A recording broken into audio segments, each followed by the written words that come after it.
दोस्तों, बाबा साहब डॉक्टर भीमराव अंबेडकर के लाइफ से जुड़ी 10 खास बातें जिन्हें भारत के 95% से भी ज़्यादा लोग नहीं जानते होंगे, जो किसी भी बड़ी से बड़ी सफलता को हासिल करके और एक व्यवस्थित और सम्मानित और शानदार जीवन जीने के लिए काफ़ी है।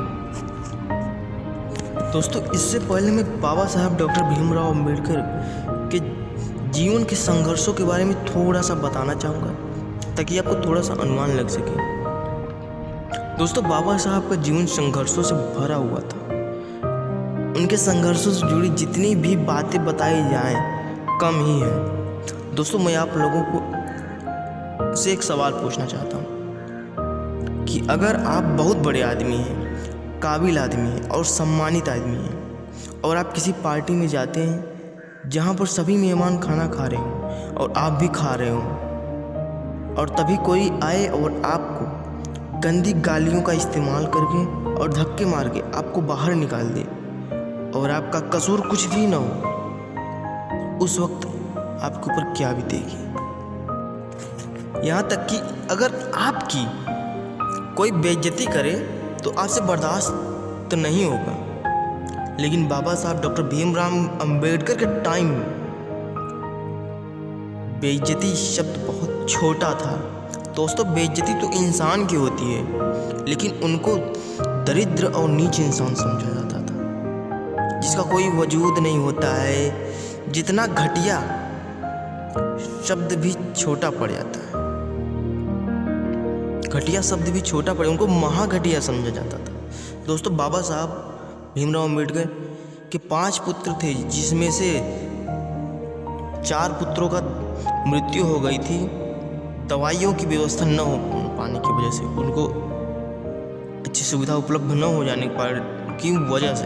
दोस्तों, आपको बता दें कि डॉक्टर बाबा साहब अंबेडकर भारत के प्रथम कानून मंत्री थे और अपने समय में बाबा साहब अंबेडकर के टाइम में सबसे ज़्यादा पढ़े लिखे आदमी बाबा साहब डॉक्टर भीमराव अंबेडकर ही थे। लेकिन उनके साथ ऐसा इससे भी घटिया बर्ताव किया गया था। उनके साथ ही नहीं, उनके समाज के हर एक व्यक्ति के साथ इतना घटिया बर्ताव किया जाता था।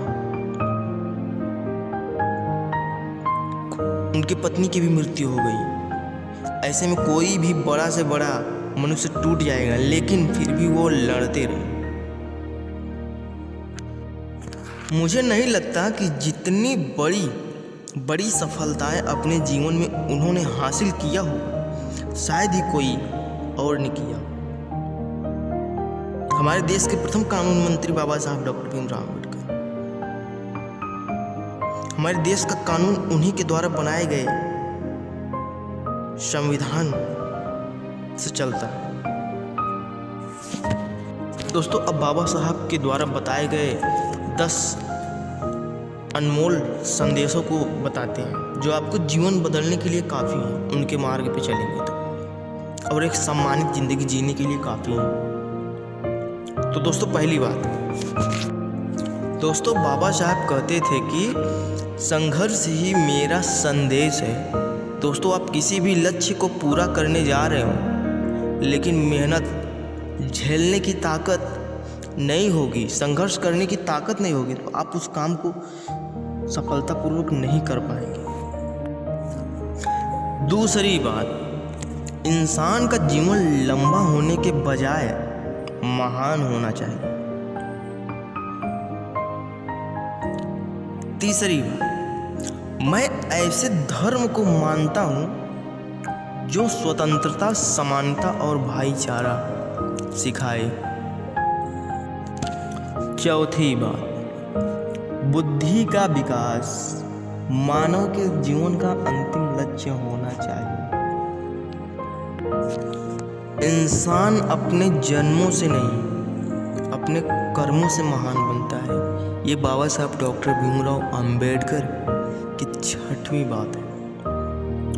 7वीं बात में बाबा साहब डॉक्टर भीमराव अंबेडकर ने कहा है कि समाज में अनपढ़ लोग हैं, ये हमारे समाज की समस्या नहीं है, लेकिन जब समाज के पढ़े लिखे लोग भी गलत बातों का समर्थन करने लगते हैं और गलत को सही दिखाने के लिए अपने बुद्धि का उपयोग करते हैं। यही हमारी समाज की समस्या है। दोस्तों, आप इस बात पर थोड़ा सा विचार करिएगा।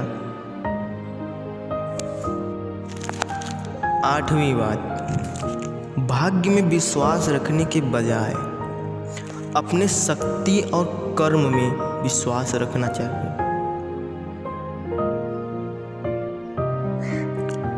9वीं बात, उदासीनता एक ऐसी किस्म की बीमारी है जो किसी को भी प्रभावित कर सकती है। 10वीं बात, एक महान व्यक्ति एक प्रतिष्ठित व्यक्ति से इस तरह अलग रहता है कि वह कभी भी समाज को सेवक बनने का तैयार रहता है। बाबा साहब कहते थे कि शिक्षित बनो, संगठित बनो और संघर्ष करो। खुद को दूसरों से नीचे इसलिए मानते हो क्योंकि दूसरों को ऊंचा मानते हो। दोस्तों, वीडियो में कुछ भी सीखने को मिला हो तो वीडियो को लाइक और सब्सक्राइब करके बेल आइकन को जरूर प्रेस करना। हम फिर मिलेंगे एक ऐसी वीडियो में। Thank you so much.